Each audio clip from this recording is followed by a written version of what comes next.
smile, privatize the armed forces, left it all up to market forces. Blackwater by Tanzi and Tarweed Aryeganif. This is Democracy Now!, democracynow.org, The War and Peace Report. I'm Amy Goodman with Sharif Abdelkadous. We turn now to the economic crisis sweeping Greece.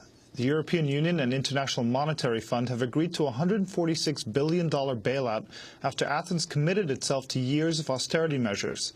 On Monday, Germany's cabinet approved a multi-billion-dollar loan to Greece, and Greek lawmakers are expected to debate the new austerity measures and the bailout agreement today.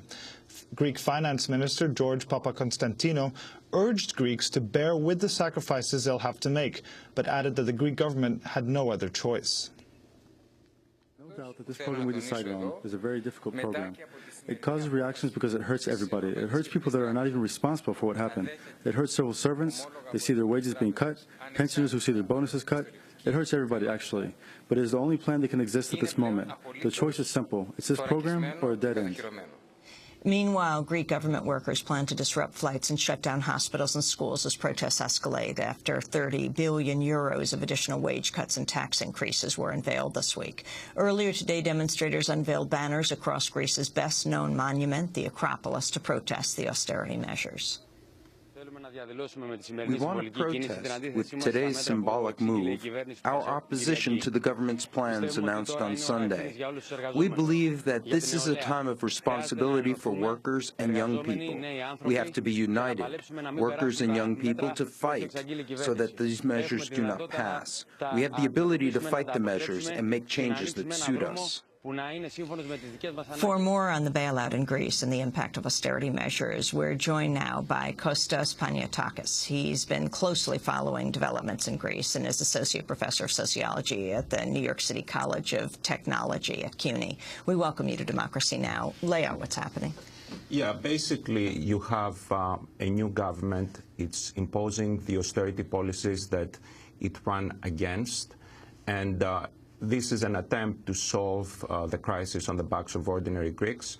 And as is usually the case with the International Monetary Fund, it's also an attempt to indirectly bail out the German banks, French banks, and European banks that hold most of the Greek debt. So it's a very brutal, unprecedented program, and it will reduce wages, it will reduce pensions, it will make it easier to fire people. As people get fired, they will find their severance pay be reduced. Part of the package will actually be used to support banks and private businesses. And there is some resistance going on. This resistance has to escalate. There are strikes, general strike planned for tomorrow. And I think there is also the possibility that of social explosions like the big revolt in December 2008 that you reported on. At the time, people were saying that this was the revolt of the generation of 700 euros, which was the monthly salary for the minimum monthly salary for many of the young workers. Well, with the new measures, the generation of 700 euros is becoming the generation of 550 euros. So basically, it's a very difficult situation, and it's an attempt to solve the crisis that has been produced by neoliberal free market policies, by policies that have the same conservative philosophy but are much more brutal and much more draconian than the policies that caused the crisis.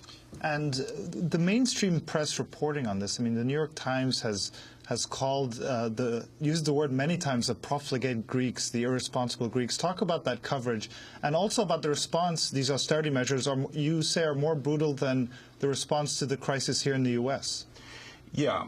First of all, there is a lot of misinformation about what is going on in Greece. The wages and the pensions in Greece are anything but generous. And what you have also, it's not that ordinary Greeks are profligate. Ordinary Greeks are basically struggling to survive. I mean, there is a problem with the government not being willing to tax people who are wealthy, people who own businesses, and so on and so forth. So always, whenever there is a crisis, you know, salaried and wage workers are the easy mark, and this is what's happening with these packages. And I think there is also a problem that there is a certain parallel, I think, in the United States of people being angry at bailouts and the crisis. And instead of blaming the system and the policies that caused the crisis, they look for scapegoats. So you have the rise of a right-wing populism. This is a problem in Greece. This is a problem in Europe.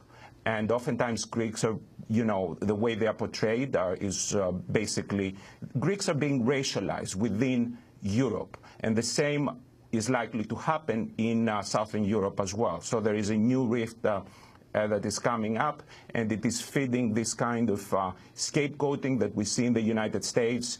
If you think of the Arizona law and how supporters of the Arizona law, I saw a debate just a few days ago, the supporter of the Arizona law started by the fact that there are millions of Americans who are unemployed, and then he said there are millions of illegal immigrants who are employed in the U.S. So they capitalize on the understandable anger of ordinary people in face of this crisis.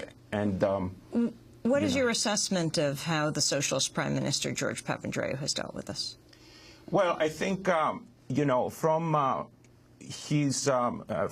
what I've read, from what he had said, including in your program, he came in with this idea that basically political democracy can tame capitalist markets, and that's what socialism is about in his view. But what he's proving basically is that under capitalism, the market usually ends up overpowering and making a mockery of political democracy. So I think, he wants to present the situation like he means well, he didn't know what was going on.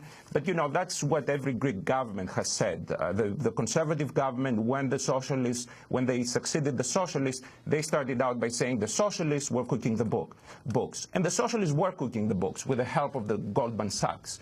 And then now they're trying to play it innocent and say, well, you know, we want to help people, but we are forced because of, you know, the sort of misleading information we were getting. So, you know, Papandreou is not a new idealistic politician. I mean, he was part of the Greek government for a long time, including the neoliberal socialist government that ruled Greece in the 1990s and placed, you know, entrance into the Eurozone as a top priority. So you've had a generation of neoliberal policies implemented both by socialists and conservatives.